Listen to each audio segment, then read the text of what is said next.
Thank you, Dan, for the invitation. So Beck is a really special venue for me to come back to, because I think that if there is one institution that I can name that has had the biggest influence on shaping me as an academic, it's Beck. And I think that I've noticed that Beck progeny, whenever we go to other institutions, we try our best to replicate and create an institution like Beck wherever we go. So graduate students who are here in this program and are part of this, I just want you to know this is a really, really special institution and a rare one, hard to find elsewhere. I also have the benefit of a lot of local knowledge. Unlike many Beck speakers, I have secured myself food because I know full well the food at Northern Lights, and I've also been to Shamshiri Grill many times here as a grad student. So the value of local knowledge is right there. Okay, so this doesn't work. It was working.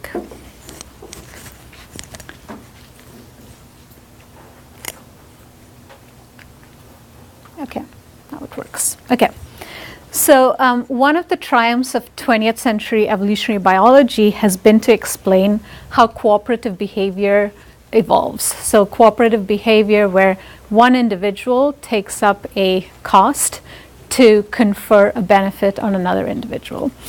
So the main two solutions, kin selection and reciprocity, have been able to explain a lot of the cooperative behavior, a lot of the cooperative acts that we see in nature, but it doesn't adequately explain human cooperation. And that is because, to a large extent, human cooperation extends well beyond the scale of kin, and humans cooperate extensively in transient interactions with unfamiliar individuals. And part of the goal of my research is to try to evaluate what are the mechanisms that sustain this kind of cooperation in humans, and how do these mechanisms evolve in humans but not other species, how and why. And I've been doing a lot of this work in the context of human warfare. So if cooperation is an evolutionary puzzle, then warfare is one of the starkest renditions of that puzzle. Because in warfare, individuals are literally risking their life and their limb, and their conduct in warfare, such as their acts of bravery and risk-taking, benefit not just themselves, but a wider group of people. And part of this is why warfare is extremely rare in other animals. Despite the fact that violence is fairly common, interpersonal lethal violence, warfare is extremely rare. So chimps do engage in raids of neighboring communities, but in our history of having observed chimpanzees, there has not been a single chimp who's ever been injured or killed when they've been attackers. And that's because the chimps will attack only when they greatly outnumber the opponents, and thereby minimizing the cost of participation in such raids.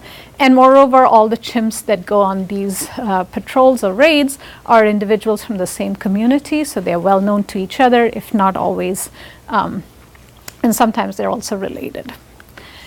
Eusocial insects do engage in large-scale inter-colony combat in which many individuals die. But for example, in ants, this is fairly common, but none of the ants that die on a battlefield are individuals who could have reproduced. They're all sterile individuals who are sacrificing their lives in order to increase the reproductive success of their kin. Yeah. So, but in the case of humans, the dead soldiers on a human battlefield are often of reproductive age. Had these people not died in warfare, they would have gone on to father more children. And most of the time, they are not closely related to the other individuals that they're fighting alongside. So this is a particularly acute evolutionary puzzle when it comes to thinking about why humans would engage in these kinds of behaviors. Now, one thing you might be thinking is that maybe, and this is a very plausible explanation, maybe these things happen only when you get the emergence of centralized coercive institutions like states, for example, that are basically forcing individuals to participate in warfare, etc. So the goal of my research has been to try to evaluate what is the extent and nature and scale of cooperation that you see when these formal, centralized, coercive institutions like states, governments, etc., are missing. And that has taken me to a population in northern Kenya called the Turkana. They are a pastoral population that number about 1 million people. They're divided into about 24 sub-territories called territorial sections. And this is an ethnolinguistic map of Kenya. The area on the top left is where the Turkana are located, the pink area. And the red dot over there indicates the area in which I've conducted a lot of the work on warfare in this population. So the Turkana are subsistence pastoralists. They're making a living herding cattle, camel, sheep, goat. They use the donkey as a pack animal. And they live in a semi-arid savanna habitat, and so they are limited by access to pastures and to water wells, especially in the dry season. And so they live in temporary homesteads, constructing houses such as these, and they periodically migrate depending on the season, sometimes every 2 weeks, sometimes every 3 months or so. They periodically migrate several kilometers in order to access new pastures, get access to water wells for their animals. And they also periodically mobilize on cattle raids against neighboring ethnic groups. And these raids are, the main goal of these raids is to secure cattle. And it's also an extremely important means to gain access to territory and water wells. Usually once you launch a successful attack, the opponents disperse from that area, allowing the Turkana to settle in that area. A lot of the work that I did here as a graduate student was to assess what is the cost, what's the nature of the collective action problem that the Turkana are encountering in these raids and how they're solving it. And as part of that, I did interviews with over 100 warriors, reconstructing details of what happened on 88 Turkana raids. And some of this background data that I'll present to you is stemming from that, and it's going to help contextualize some of the stuff that I've been doing since then. So first, participation in these raids is costly. So it's not a situation like what we see in chimpanzee raids, in which you're going to launch an attack only when the risk, the cost to you is really very low. Instead, in the population that I sampled, which came from the Kwatela subterritory up in the north, close to the ethnolinguistic border between the Turkana and the Toposa, about 40% of the adult men that I sampled had suffered one or more bullet injuries during warfare. On any given raid, there is a 1% chance of getting killed. So the force raids over here, they are the large battle raids. The raids down there on the bottom, the stealth raids, are much smaller raids in which just a few individuals, maybe half a dozen people go, and they're not intending to engage in a firefight, they're just stealing animals. And you can see that that's a much, much lower risk way of getting animals. There is, in my sample, there was no mortality in those raids. But the Turkana are able to get a lot more. They get almost 4 times as many animals on average when they mobilize these larger raids. So there is a real benefit to actually organizing into these large battle raids. And also, the battle raids are the main way in which they can get access to new territory and water wells. Stealth raids are just a way of like stealing a few cattle. It's not going to cause the enemy to disperse from the area that you attacked.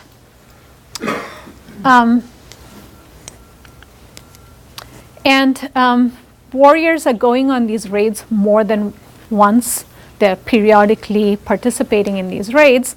A 1% mortality per raid is a very high mortality. Basically means 1 out of 100 participants are getting killed. It's comparable to some of the most deadly battles in 20th century wars in industrialized societies.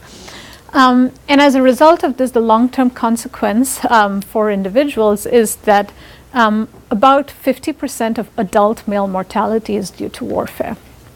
So in the puberty to the reproductive period, that is, once they've reached puberty but have not yet had a child, the warfare shown in red is accounting for 45% of the mortality in that age group. In blue is other causes of mortality, mostly disease.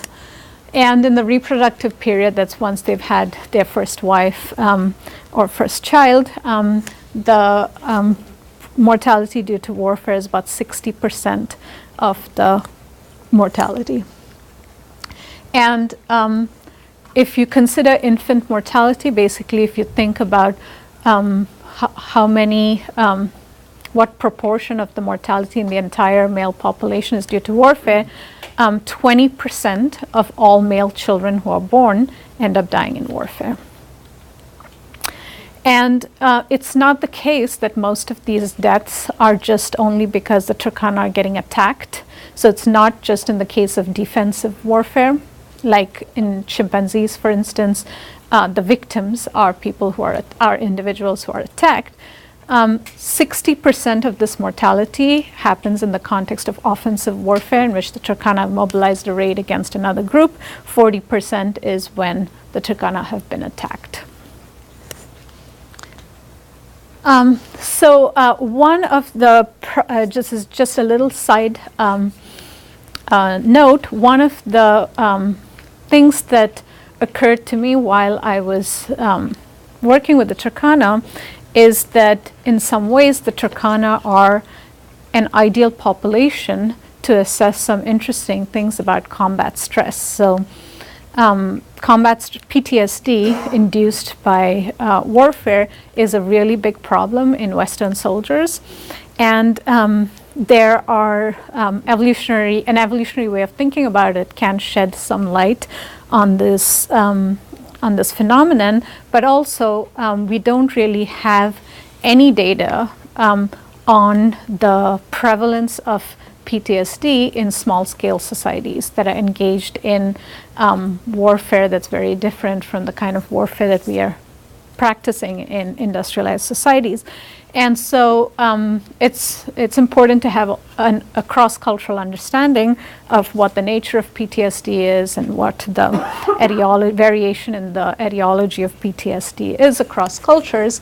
And in many important ways, the Turkana are going to be very different from Western soldiers in their experiences. First, they are constantly exposed to risk, so that once they leave their battle, they're never ever safe. They can be attacked at any point, but they are quickly being reintegrated back into their society.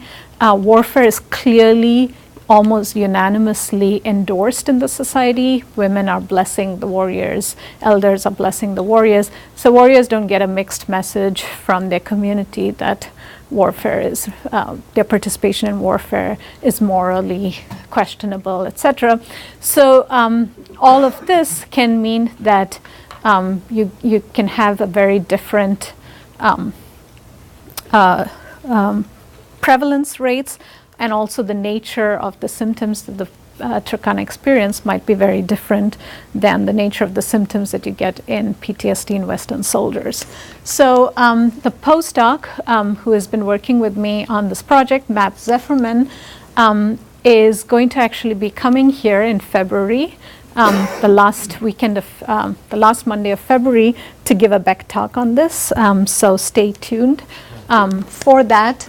And we now have data from basically over 200 warriors in which we've done the combat stress questionnaire, and we've also tried to assess moral injury in the Turkana, because there's a lot of indication that many of the symptoms in the Western soldiers have to do not with just the fear of being killed, but also come from actually having perpetrated acts such as killing. And it'll be very interesting to know whether in a population that has a much more clearly endorsed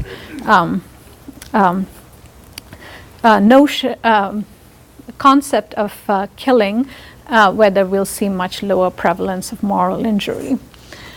So over 200 male warriors. We also have data from about 30 women who women experience combat in defensive cases, and there are several women who have also participated in killing the enemy during defensive warfare.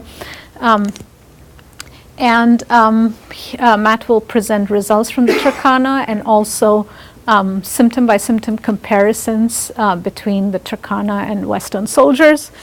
And the goal of this is ultimately to create a cross-culturally informed evolutionary account of combat-induced PTSD, which both can help understand the phenomenon, but also can actually tell us something about the selective pressures that have shaped human warfare. Because basically you have a psychological trace for how people are responding, what kinds of mental expectations they have, etc., in these kinds of contexts. And as part of this effort to scale up our research to a more cross-cultural study, we're organizing a workshop at ASU in March 2018 that's going to bring together research, that we're trying to bring together researchers who have field sites in which this would be a relevant question to address. So if you know anybody or yourself are interested in this question or topic, please let us know, because we are in the process of trying to identify and reach out to people. Okay, so the other thing about these raids is that they're not a situation in which individual interest aligns with the group interest. So there is a pretty strong disconnect, discord between what individuals want to do and what's best for the group. And primarily this is because a resource like access to territory is not excludable. Once you get access to a territory, anybody can go and settle in that territory, occupy and utilize that resource. Livestock is an excludable resource, but it's a joint excludable resource in the sense that you can acquire it only if other people are willing to collaborate and cooperate and jointly get access to the resource, which sets up a lot of potential for free riding in terms of getting access to the loot without actually taking these risks. And there are some private benefits to participating in warfare, such as this warrior over here has a pattern of scarification on his back, which is something that men are allowed to do if they've killed an enemy in combat. And so there might be some benefits that flow to these individuals.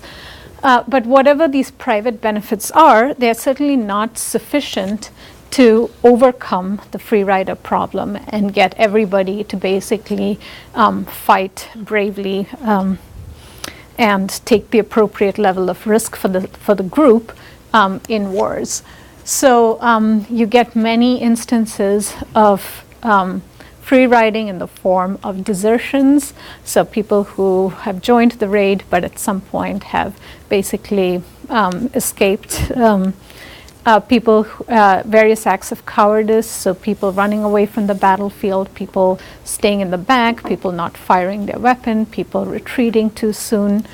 and loot grabbing. So once the loot is jointly acquired, the animals get driven back to Turkana territory, and they're supposed to wait, stop once they get back safely, and divide the loot in an equitable fashion. But many people start running away. There's the opportunity to run away with as many animals as you can get once the loot has been acquired. And participation in these raids cannot be explained by kin selection and reciprocity alone.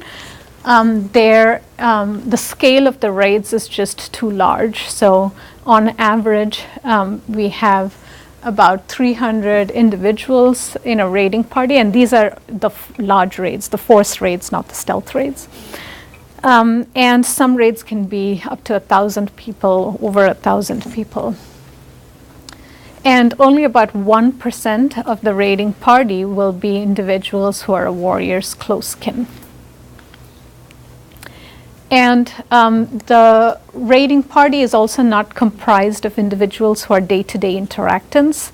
So they're coming from a wide range of settlements. On average, about 4 settlements. They're coming from a wide range of age groups, and they're coming from a wide range of Turkana sub-territories. So people are being mobilized from all these different subgroups within the Turkana. And it's not to say that there's no social ties across these groups, but if you ask a warrior, did you know a lot of people on this raid? They'll say, well, I knew the people of my age group, I knew my people from my area, but I didn't know most people from these other. They'll know like a few individuals, but not most of them.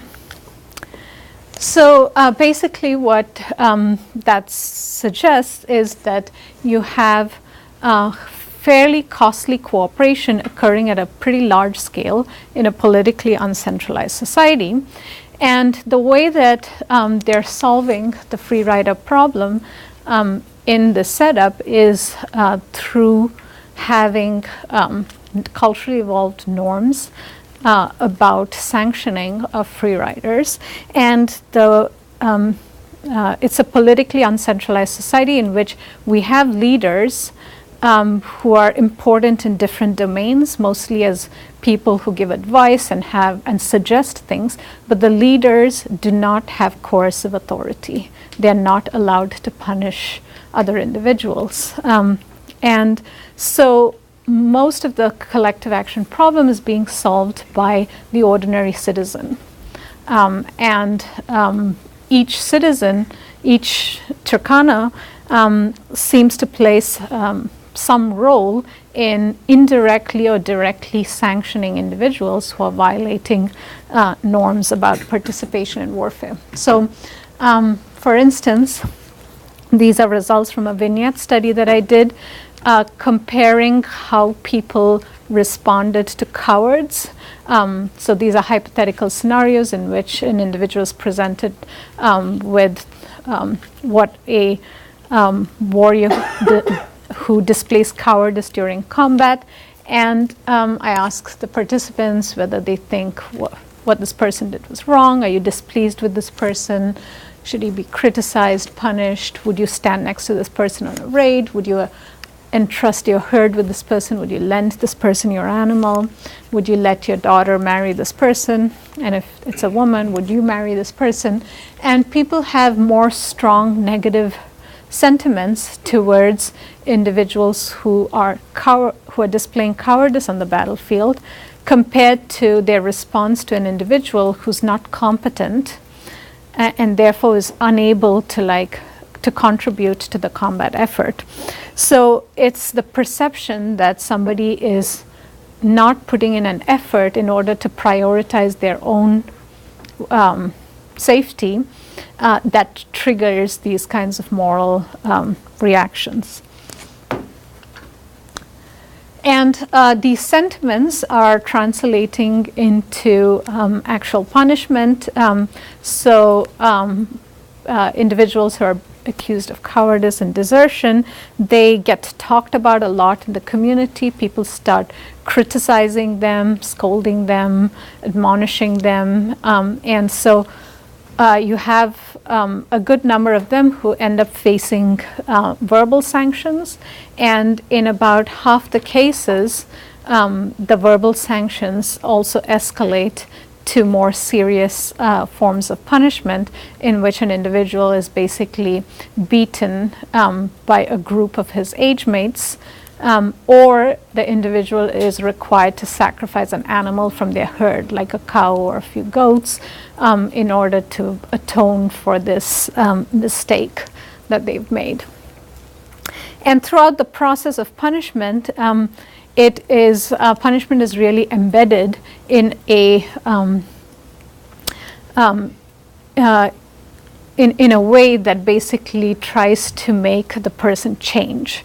It's not that they just beat the person. All the while that they're beating and punishing, they are talking to the person about how to change what they did that was wrong. It's part of an encouragement and chastising kind of combined together. So this is, for instance, one of the subjects in my study had scars from having been beaten a long time ago for failing to perform pre-raid duties. The Turkana don't just use corporal punishment for violations and raids. It's a form of punishment for many, many kinds of violations. Adultery, raids, being negligent in herding duties, etc. And this is a picture of a group that has gathered to discuss a violation of stealing. So one person was accused of stealing somebody's animal, and people gathered together, they discuss the issue, and they finally reach an agreement about what the violator needs to do. And it could be, sacrificing a couple animals for the others consume, plus returning the animals to the person that they've stolen from. So again, this is not in the context of cowardice or desertion, but it's a common form of punishment that gets utilized, including in warfare. So so if you've noticed, not everybody gets punished for every violation. And I've asked people why, there are so many instances in which a person who's been accused of cowardice does not get sanctioned, does not get more serious sanctions. And this is one subject's response. He said, well, he may be a friend that donates us a goat the next time we go on a raid, or we may marry their family. Essentially, what this person is describing is the second order free rider problem. The fact that those who engage in the punishment are taking up some cost, the cost of their time and effort, but also primarily the cost of losing a potentially beneficial social relationship. And this is one of the major outstanding issues in our understanding of how punishment can sustain human cooperation. So once you have punishment, it's easy to see why people will comply and follow the norms. But why do people punish when the benefits of doing so flow more widely to the community, and the costs, such as lost future social opportunities for the punisher, or the potential for retaliation are being experienced just by the individual. So I've been trying to do some studies, trying to get at how a society like the Turkana solved the second order free rider problem. And I've been doing vignette studies as part of this, in which I have asked individuals, I've described scenarios in which individuals will either appropriately punish a wrongdoing that they witness, or fail to punish a wrongdoing they witness. And additionally, I've looked at how people respond to those who punish in excess. So there is a prescribed level of punishment for a certain violation. What do people think of somebody who goes above and beyond that and just punishes too much? And what do people think of people who unjustly accuse somebody and punish? So what you can see in yellow is their response to the person who appropriately sanctions a wrongdoing that they've witnessed. And people don't have any negative, very few people have negative things to say about this person. But if somebody does not punish a violation, that's shown in blue, so they witnessed the violation, but they didn't do anything about it. It's not to say that they didn't punish, but they didn't report it and discuss it in order to implement the appropriate level of punishment. And people do have negative sentiments towards such an individual. So that's a response towards second order free riding. They have an even stronger response to people who punish in excess. So it's even worse if you punish somebody too much for the crime that they've committed. And if you punish somebody who's innocent, that's shown in red, that's basically the worst. Almost everybody thinks that's a really, really wrong thing to do. So what this indicates is that you have norms in the society that can help mitigate the second order free rider problem by making people motivated to follow the appropriate channels of reporting and punishing. But once you have punishment in which basically a group of people can impose, can beat up another person, that's sanctioned violence, and you're going to end up having people who abuse that system in order to, take out their personal grudges, etc. And that creates another problem, which is that, people are dispensing punishment not for the right reasons, and so you have norms that are trying to mitigate that problem too, which actually might, once you sanction violence, that actually might be a very big problem to deal with.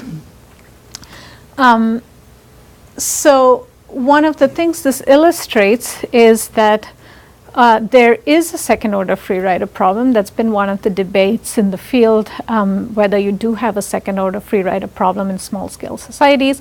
And I think these norms about it indicate that there is something like that going on.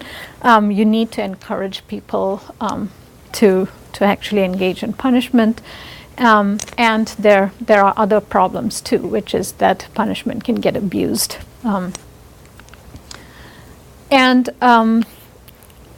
People also think that if somebody retaliates and counter-punishes against undeserved sanctions, that's okay. That's shown in yellow. People don't have a negative response to such individuals. But if you counter-punish against deserved sanctions, that's wrong. So the system of norms is really set up to basically motivate pro-social punishment from the punisher's side, and also to require the target of punishment to not retaliate against legitimate punishment. So although it's an informal setup, it is deeply embedded in a kind of complex system of norms about how much to punish, etc. And that might be a really important part of how punishment works. It's not, even in informal setups, it's not the case that anyone can go around and punish anyone else. It's there might be a lot of meta norms about punishment that regulate who, when, how, and how much, and for what you can punish. So related to that, this is a graph showing people's perceptions about the Punisher's Act, in which I varied some variables that I thought might make punishment be perceived as less legitimate.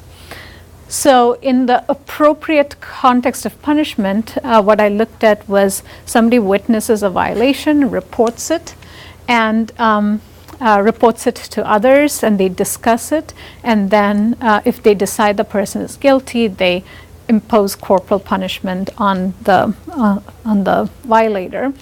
So that's the baseline condition. And then I looked at how much more negative sentiments do people have towards a punisher if the punisher actually ends up benefiting from this act.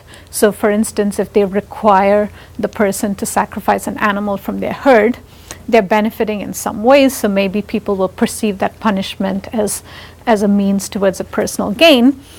But they had very little additional negative sentiments towards such a punisher. They also had very little additional negative sentiments towards a punisher if that punisher is a third party and actually not a victim of the violation. So if you were not the person who was affected by this, so if you didn't go on the raid, somebody was a coward in a raid, but you heard about it, and then you brought this up to others, and it went on to become a issue in which the violator gets punished, there's nothing wrong with that. But what's really wrong is they perceive punishers as having done something not cool if the punisher comes from outside of a preordained group of people who are required to be the ones who actually discuss the issue and punish. So in the case of cowardice, it's the age mates. The age mates are supposed to be the ones who kind of keep their members in line. And if somebody from a senior age group kind of bypasses that and decides to punish a violator, even if that violator has done a mistake, even if the punisher has imposed only appropriate sanctions, people still consider that as wrong. So punishment needs, there is a preordained group of people who are required and obliged to implement punishment. And the strongest effect is when a punisher acts alone. So people really frown upon a punisher who does not actually end up talking about this with the group of people that he's supposed to, and getting a collective consensus about the right or wrong, and instead just goes and punishes. So in that case, they clearly think that almost all the participants say that's not punishment, that's a fight, even though the scenario is still one in which the violator actually committed a real violation, the person who witnessed it saw it, and has only imposed the appropriate level of punishment. But as soon as punishment is implemented by just one individual, it's no longer considered moral behavior, it's considered a personal fight. And I think this is really interesting because one of the discussions in the field has been, why is punishment often collective? And the typical explanation is that it's in order to decrease the cost to each individual of implementing the punishment. But I think what this result suggests is that it's not that, because people don't see a solo actor as being particularly altruistic, taking up the whole cost of punishment by themselves. Instead, they see it as, that person is engaged in a personal fight. So I think that the collective nature has a lot to do with making punishment fair and legitimate, that you're sanctioning violence against a particular individual only when a larger group of people actually decide and agree that this is a wrongdoing, should a person actually be sanctioned. Some of the implications of this is that the Turkana do have norms about second order free riding that can help mitigate this problem and can explain how you get informal sanctioning in societies that don't have courts and police, etc. There have been no reports, despite the fact that there are these strong norms about it. I have not heard any report of an actual punishment being implemented on a second order free rider. So either it's very rare or it's a very difficult to diagnose a single omission as, you didn't bring it up this time. So basically it's a crime of omission rather than commission, and it might be that you need a lot of data in order to like make that inference that somebody has been a second order free rider. And so it might work through more subtle indirect sanctions where you just think a little poorly of people who, are not reporting, but you're not going to actually go out and punish them for any particular crime. And there have been a lot of ambiguous results in experimental work that has shown that punishers are often targeted. There's a lot of counter punishment and there's a lot of antisocial punishment in experiments, which has been very difficult to contextualize in light of the theoretical work suggesting that punishment, pro-social punishment, can help solve the free rider problem. And I think that part of that might be because in Western populations where you have state societies, we actually do have sometimes strong and explicit norms that discourage being a vigilante justice imposer. So part of what states do and courts do is that in order to take punishment into their hands, they have to suppress, the peer sanctioning that goes on. And so you end up not having these norms that exist in societies that do actually rely on peer punishment to a great extent in order to maintain law and order. So I think that for getting better traction on the role of punishment, counter-punishment, etc., it's probably more important to focus on societies in which you don't have societies in which the actual punishment is being done in a by peers. Okay, so the last part of my talk is going to examine the question of what explains the scale of human cooperation. So we know that cooperation in humans is beyond the scale of kith and kin, but who does it include? Does it include people in our village? Does it include people who are part of our linguistic group, etc.? So there's a lot of room for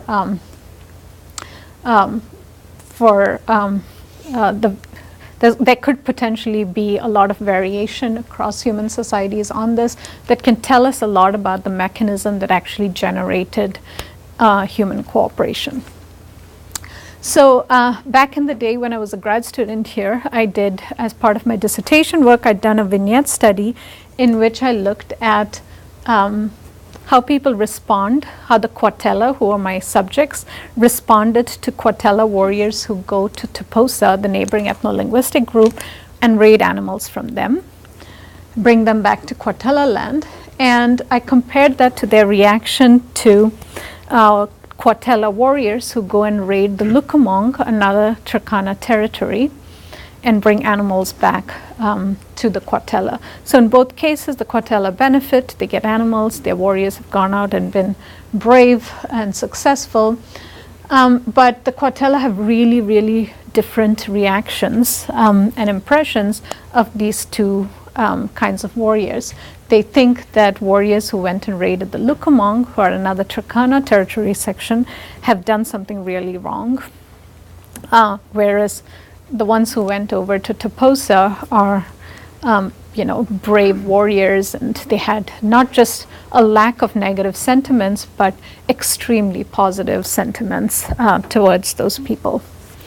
So in both cases, they're benefiting, but there's something about the cultural norms governing warfare that makes the Turkana, that makes the Kwatela care about one group of people, the Lukumong, and not care about the welfare of another group of people. And so the question is, what is that? What is that thing that drives who you include in your moral sphere. And in this particular case, it seems like the ethnolinguistic group is that important boundary. But what about the ethnolinguistic group actually makes it such an important thing? I mean, that's just a description to say it's the ethnolinguistic group. What's the mechanism that's making the ethnolinguistic group a particularly important social boundary? And one mechanism that can explain this potentially is cultural group selection. So the ethnolinguistic boundary is a boundary along which you get a lot of cultural variation being maintained.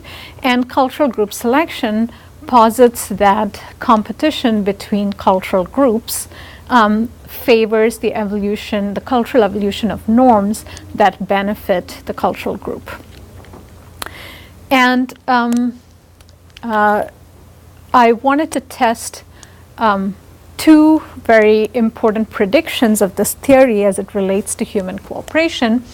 One is that the reason why cultural group selection can work in a way that genetic group selection can't work is that you can have high levels of between group cultural variation, even though you can't have high, because of migration between groups, you don't have high levels of genetic variation between groups, but cultural variation can still be sustained even with a lot of movement of people across groups, because individuals can switch their behavior and adopt the new behavior when they move to another group. So one prediction of cultural group selection is that between group cultural variation is going to be higher than between group genetic variation, and the scale of cooperation should actually coincide with the scale of cultural similarity if cultural group selection is generating the norms of cooperation. So we've been trying to measure, as part of this, we've been trying to measure cultural variation. What we're trying to estimate is something called FST, which is the proportion of total variation in a trait that's accounted for by between group variation. The higher the number is, the more of the variation in a population is structured at the group level. So genetic FST is the total allelic variation at a locus or multiple loci that is accounted for by between group differences, and the analogy in cultural traits is basically the total variation in cultural traits, norms, beliefs, and practices that can be accounted for by between group differences. So there are very few studies that have estimated cultural FSTs. So we have two studies that have looked at variation in song characteristics and variation in folk tales. But the thing is that folk tales and songs are inherently possibly a group level characteristic, where you might not get that much individual variation in the folk tales and the songs. You could, but it's possible that it overestimates the between group differences. Just because stories are shared, songs are sung together, it could constrain the level of individual variation that you get. And there's another study by Adrian Bell et al. That has looked at variation in the World Value Survey, but this is the focus is on industrialized Western populations, where the group is basically the country. And because countries are ruled by governments that enforce common rules and laws, there are reasons to think that there's homogeneity at the country level, at the country scale, that again could overestimate the cultural FST values. So what we wanted to do, none of the previous studies have linked cultural FSTs to the scale at which we see cooperation, which is the second aspect of the prediction that we wanted to test. And this requires measuring cooperation and cultural variation at multiple social scales in order to see whether the social scale at which you get a lot of between group cultural differences is the social scale where cooperation declines. So if this is not clear, just think about a population that's structured, we have nested subgroups. And if a lot of the cultural variation is in these smaller groupings, let's say these are ethnolinguistic groups, these are clans. If a lot of the cultural variation is at the clan level, then cultural evolution through cultural group selection should favor norms that create cooperation at the clan level, even if it comes at the expense of individuals of another clan. So it should create within clan cooperation.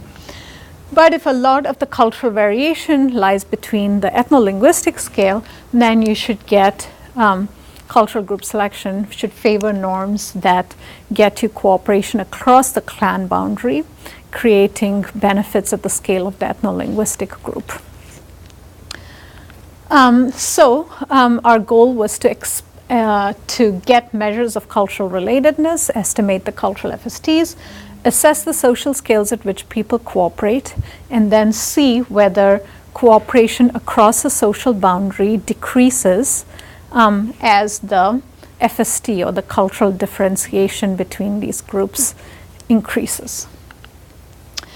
And for this, I was lucky to be able to recruit the ideal postdoc for such a study, Carla Handley, who is a biocultural anthropologist who had spent the last 13 years doing work among 3 populations in northern Kenya, the Samburu, the Borana, and the Rendille, all 3 pastoral populations in northern Kenya.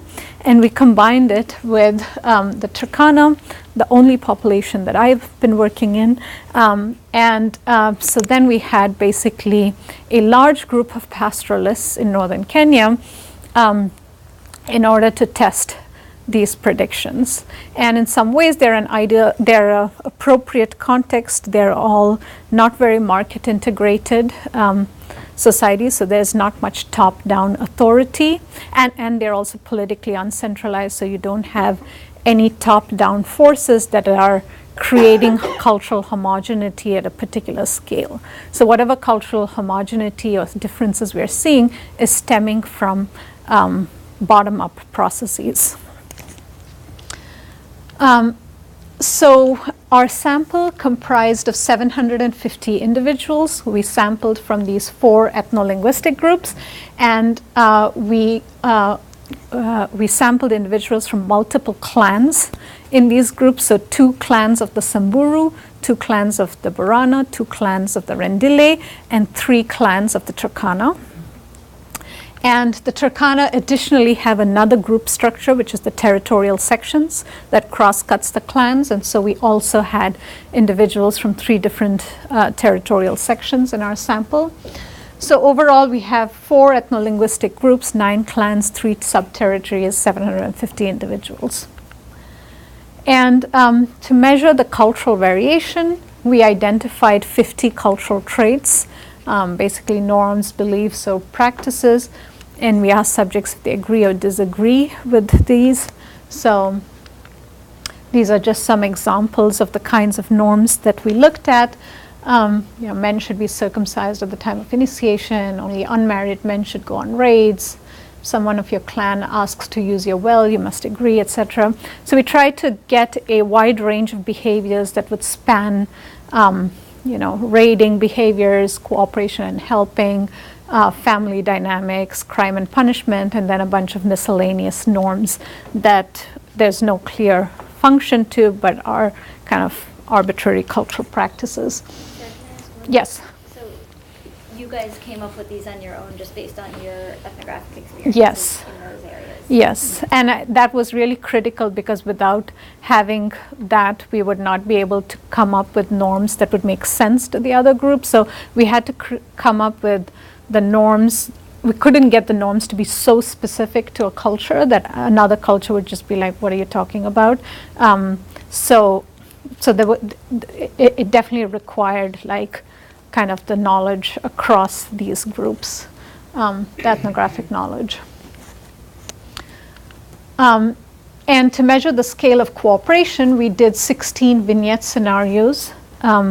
And those vignette scenarios would be about helping a stranger who you don't have a relationship with, or not harming, which is another important form of helping. And we varied whether the target is somebody from the same clan, a different clan, different ethnic group. In the case of the Turkana, also different territorial section. So this is just an example of 2 of the 16 vignettes that we did. In the interest of time, I'm going to skip over this. I'm almost done, just 5 minutes more. And this is the result. These are part of the results that we have. So this graph is showing you the cultural FST values that we're estimating. And so top of this line are all of our estimates. And in blue, you have the cultural FST estimates between clans, the pairwise FSTs between clans of an ethnolinguistic group. Green are between the Turkana territorial sections, and in brown are the between the pairwise FSTs between ethnolinguistic groups. And below this are just some estimates of genetic FST from the literature that are available right now. They're not from the same populations that are part of our sample. But what you can see is that first you can see that between ethnolinguistic groups is where a lot of the cultural variation actually lies. You get FST values between 0.08 and like 0.2, which means that about 8 to 20% of the variation in cultural traits lies at the between ethnolinguistic scale. Not very high FSTs between clans in this particular population. Not to say that it wouldn't be different somewhere else. Genetic FSTs, the estimate from Bowles has been criticized to be a particularly high estimate because it didn't look just at neighboring societies, it looked at distant hunter-gatherer societies, and because they've separated a long time ago, there's more genetic differentiation. So Langegraber et al. Did a correction of that and did another estimate for genetic FSTs, which are much lower. But either way, there is much more potential for cultural group selection to operate than there is for genetic group selection to operate, which is good because we know that there is pretty much no potential for genetic group selection to operate in most animals. Otherwise, we'd see tons of cooperation in other animals. And then the second prediction was that this cultural FST, if it's shaping cooperation, should be related to the likelihood of helping an individual across a particular social scale. And in particular, what we expect is that as cultural FST increases between a pair of groups, the likelihood of norms that require to help another individual from that other group should decline. And that is exactly what we're finding. So this is the regression. And this is, we have both geographic distance between each of the pairs of groups. And so we have both geographic distance and cultural FST in this model. And this is the estimate for the cultural FST. There's a strong and significant negative relationship between cultural FST and the likelihood of helping across that social boundary. And geographic distance actually has almost no effect. So it's not the case that both have an effect in controlling for geographic distance. We're finding this. Geographic distance is pretty much not a good explanatory variable here. So in conclusion, this study, the measurements of cultural variation between ethnolinguistic groups are higher than genetic FST estimates. The scales at which individuals cooperate are mapping on to the variation in cultural relatedness, or FSTs. And so this is suggesting that cultural group selection is one of the processes that's shaping the scale of cooperative norms. Now, we're also currently doing data collection to get at genetic FSTs from these exact populations that we're working with, so that we can have a model in which we have genetic FST, cultural FST, and geographic distance, and see which is the best predictor.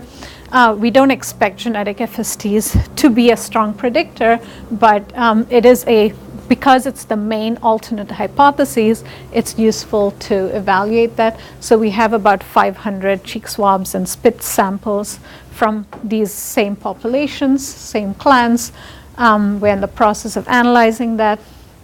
And we're also doing we've also done contextualized economic experiments to get a separate measure of the scale of helping.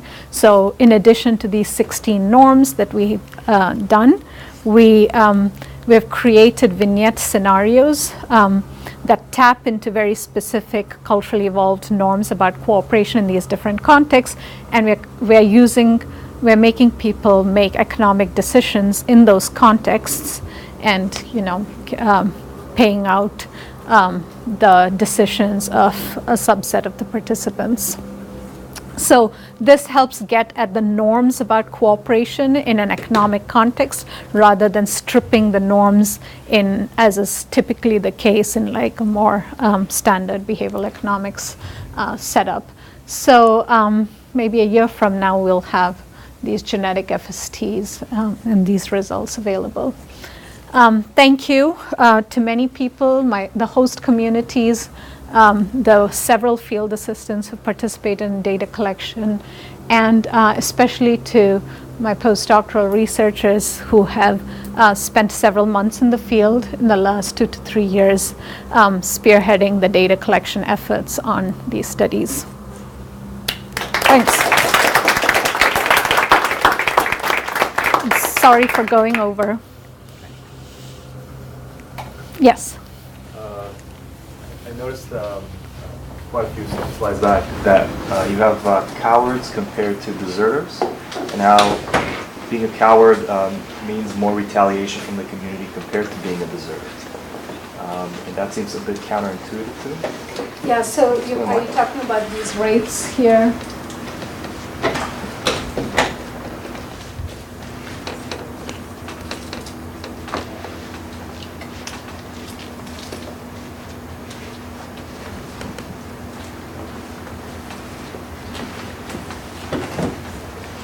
These rates. So I don't have, so this is not a comparison, it's more like I was just interested in, what's the proportion of sanctioning given that you have some instance of free riding. So I wouldn't say that I have any a priori prediction about why one is higher than the other. There's a ton of overlap between the 95% confidence intervals between them. But I would say that my ethnographic impression is that the closer you get to an act that that becomes a visible violation committed by an individual in a context where they couldn't have done anything, where they could have done things differently, the more likely it is that you get the sanctioning. So non-participation, for example, is not, even though it is a form of free riding, it's seldom actually, it never gets punished because I think it's a crime of omission. You cannot detect from a single event that somebody is. They're running away from the fight. It's as if they never showed up in the fight. Non-participation, yes. But desertion is, they set out and then somewhere along the way, like these people disappeared.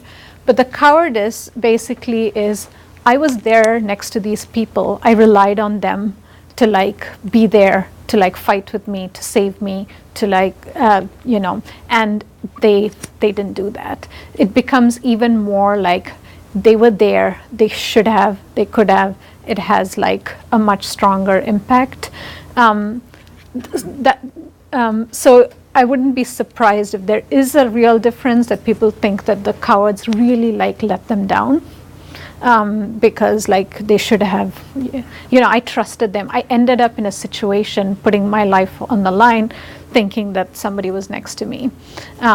And desertion is more like, I guess they changed their mind. They felt like, it could have been that they had herding duties that called them. Sometimes their parents call them back.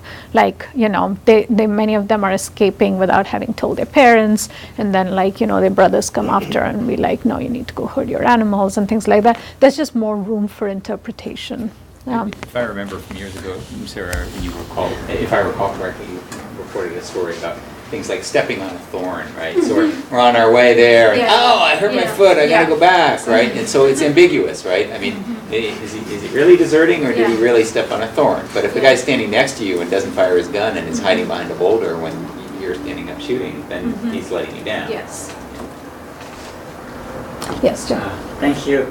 Now, I know you only have this kind of systematic data on the Turkana, but is there any evidence from just the ethnography that, just looking at that region generally, that the ethnolinguistic groups that have been more successful at warfare, that have expanded at the expense of their neighbors, are also groups in which the norms governing behavior in war are more conducive to people sacrificing for the good of the group?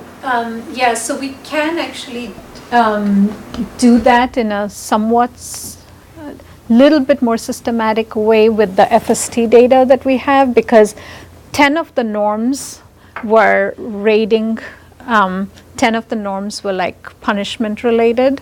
The problem is that 3 of the groups in our sample are very successful groups. So the Turkana, Samburu, and Borana are all fairly militarily successful groups. The Rendille are not. They're a very they've been at the losing end of a lot of this.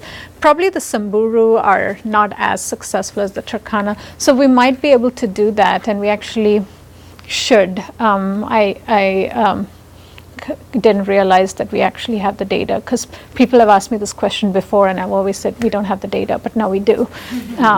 Okay, thank you. Yes, you had your hand. Thank you for the great talk. I'm wondering how comparable genetic FST and cultural FST are to each other in terms of genetic FST being based on whole genome sequencing, and then the estimates of cultural FST, presumably being a relatively narrow slice of the cultural repertoire.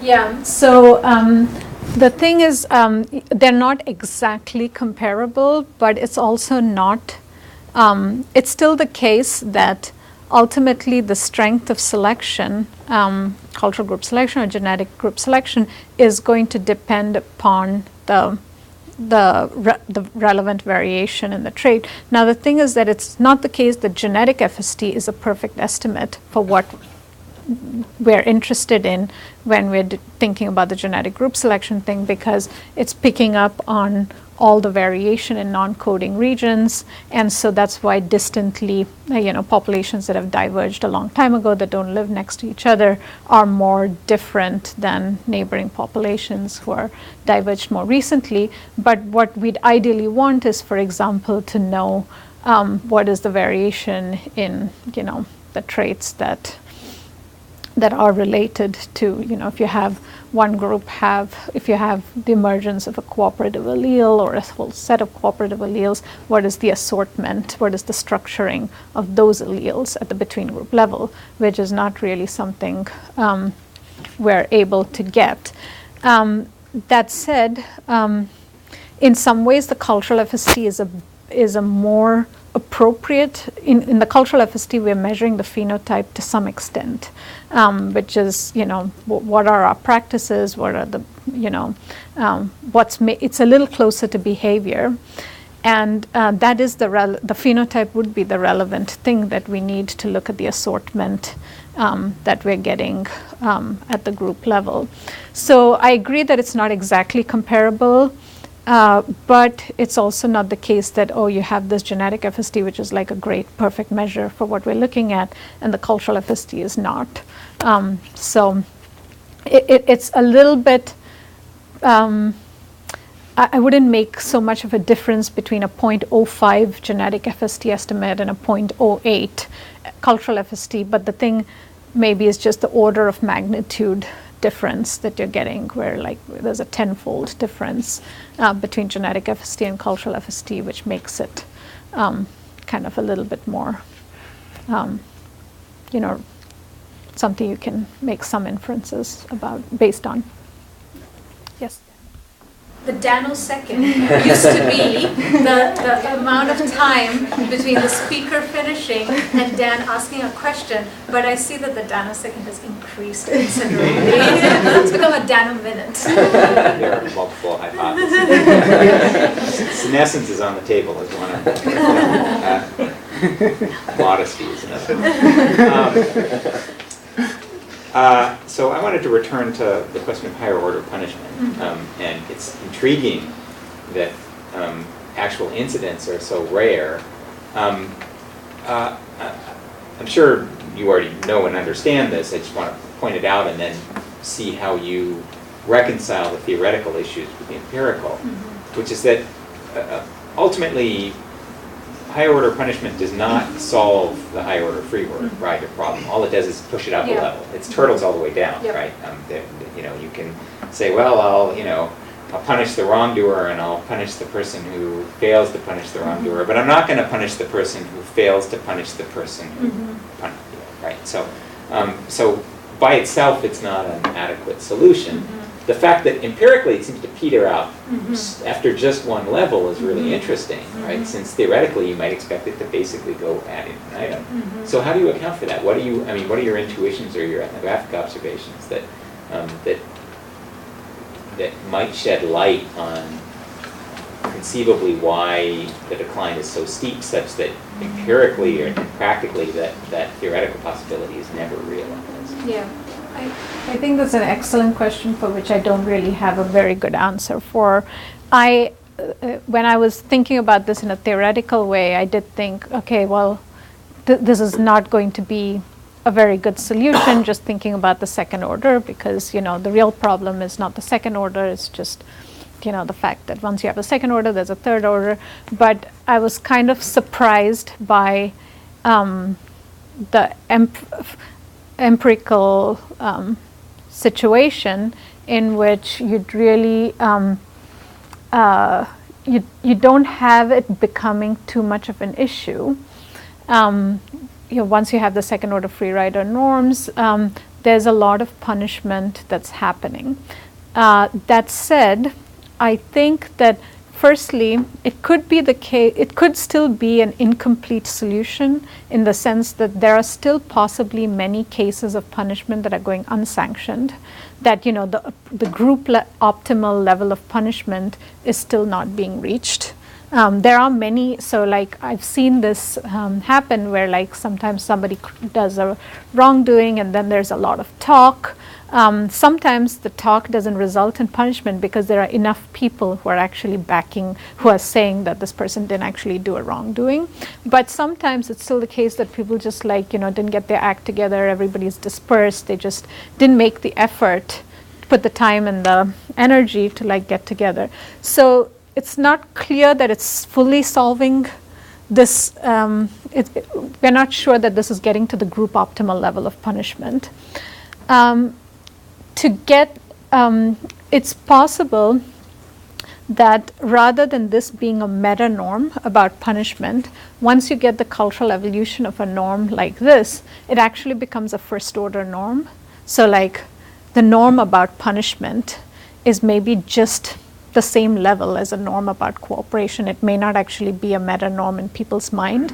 So maybe all you have is cultural evolution getting you a norm psychology, a first order norm psychology. And it's not that in the individual's head we have two layers, a first order and a second order. We just have a ton of norms that cultural evolution is creating. It's cultural evolution that's creating this structuring of norms, and all people have is a first order psychology that's, paying attention and enforcing these first order norms. It's not a perfect solution, but it's somewhat mitigating the second order free rider problem when you do get cultural evolution of these of these meta norms of punishment. And in some ways, the Turkana do take the punishment thing as a norm itself. Like if you ask age mates, it's part of their obligation to like punish somebody. In their minds, I don't think that it's actually kind of conceptualized as a norm that's regulating another norm. So, I mean, in a way, you're escaping the game theoretic trap by saying, by resorting to evolved psychology and saying that there must have been, selection for an evolved psychology that leads to a deep internalization of norms, that people see that as self-evidently the right thing to do here, and they aren't doing the calculation, kind of Colin Camera calculation about what happens if I go up a level, what happens if I go up a level. I mean, that's certainly a plausible explanation, but it's a very different explanation than the kind of standard, models of the evolution of cooperation. Yeah, so I think that cultural evolution is kind of tracking those models, but the individual psychology is not. Does that make sense? So like, we have the culturally evolved setup, and the formal and informal institutional setup has all these meta levels of regulation, but I think the individual psychology just has norms and enforcement. That's just a guess. So we're back to the question of what deep internalization of norms, how it happens and why it happens. Yes. Well, it could happen because there's cultural evolution that's able to create these meta norms that can solve first order norms. That's a partial explanation, right? If there is no cultural evolution of meta norms at all, the problem is still harder. Yeah. Yes. So I have sort of a related question. So I don't know the punishment literature all that well, but have people thought about this in terms of kind of competing costs, right? So I know that there's the thinking about the actual cost to the punisher of doing the punishing. I mean, but have people actually sort of empirically tried to think about if you start punishing a second order or a third order, kind of like, oh, well, you failed it, like that the cost to them, the reputational cost of being the punisher in those cases might be really high, right? And so, like, that's sort of part of the idea of like, I know people talk sort of generally about what the cost of punishing, right? But I feel like that there isn't a really good, like what that means operationally in terms of like, well, making an enemy of somebody because he failed to act on, to tell somebody else that they need to punish, like that may be an enemy not worth having versus the cost of punishing at these lower orders. And if people scale those differential costs in a way that it just becomes not worth it anymore. Which could be why there's very little implementation of the higher order. Right. Yeah, and that it could maybe operate just by more subtle. It could operate more in the form of like, you think really highly of somebody who's like, reporting issues, like, helping manage the discipline problems that's arising within an age group and things like that. And you kind of like, think these people who are not doing that are a little bit useless. So it could be more of these subtle, indirect sanctions, which is kind of my guess. I mean, I don't think these things are mutually exclusive, right? Because if you've got this kind of norm of that you can get, whether it's through evolved psychology or whatever, to get people to obey the rules, and that if you don't, that there is going to be this punishment, and if that works really well, then it just seems like the need for these second and third orders is going to actually be very rare, and so it may be hard to actually empirically capture it, which seems to be what you're seeing, because the fact that it doesn't happen, it is really remarkable that there's no instances of. Yeah, I think that it's more that there are plenty of instances of second order free riding. It's just that we can't often detect and pinpoint that like, for example, non-participation is a much more conspicuous first order free riding issue, and that's not punished because on any given raid, like, there are many reasons a person may not go. And so there is this problem which, it's ideal for the group if we can detect accurately crimes of omission and punish them and at least motivate them. But there's a data acquisition problem there. and so it's not being solved maybe as effectively as crimes of commission. So I think there's more second order free riding than the punishment of it suggests there is, but it's more that it's difficult to detect and things like that. And I guess you're right that the cost of punishing somebody who you think is like not punishing others, to risk making an enemy for that just doesn't seem as worth it. Yes, Roberto. Have you considered the individual benefits to the punishers, which would at least help explain the paradox? So I guess the flip side of having norms, negative sentiments towards those who don't punish is that those who punish might be experiencing some positive from their community. Yeah. Degrees of status of those who are punished. Yes. So that's usually you can think of it as either rewards for the people who are doing the punishment, or kind of subtle sanctions towards those who are not. So I kind of think of those as like really two sides of the coin.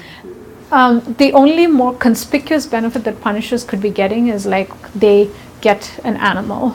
When they get these people to pay a fine, they get to sit around and like eat a goat or a cow or something like that. So that could be, the institution could have evolved in such a way that there is something that, some reason why people might want to show up. And of status of punishers, that they will more likely get the wife or something like that? I don't have concrete measures, only just guesses from the fact that people have these negative sentiments towards somebody who's not, meaning they probably have positive sentiments towards people who do, and that has some downstream repercussions. Time for one quick question. Yes. I noticed that your people had guns, and I wonder if you knew how long they'd had them, if you knew anything about what weapons they used before, because you showed some pretty dramatic numbers of the chances of a man dying, by participating and cooperating in these raids. But how much do guns have to do with that? Yeah, so that's a question I really wanted to get at during my dissertation work, but by the time I got to the field, the guns started spreading in that area in the late 1970s. By mid-80s, late 80s, most of the raiding parties were basically fully firearmed. So the people who had fought in like the spear, before that they were using spears, and they were just too old, too few. Their recollections were really, really unreliable. So I just could not get at that data. People's descriptions of how warfare has changed since firearms, one thing they've said is that the size of raiding parties has actually reduced. When they used to do the spear fights, they used to go in much more bigger battle formations with their spears. And now with the guns, they're more like the distance between them and their opponents is a bit larger.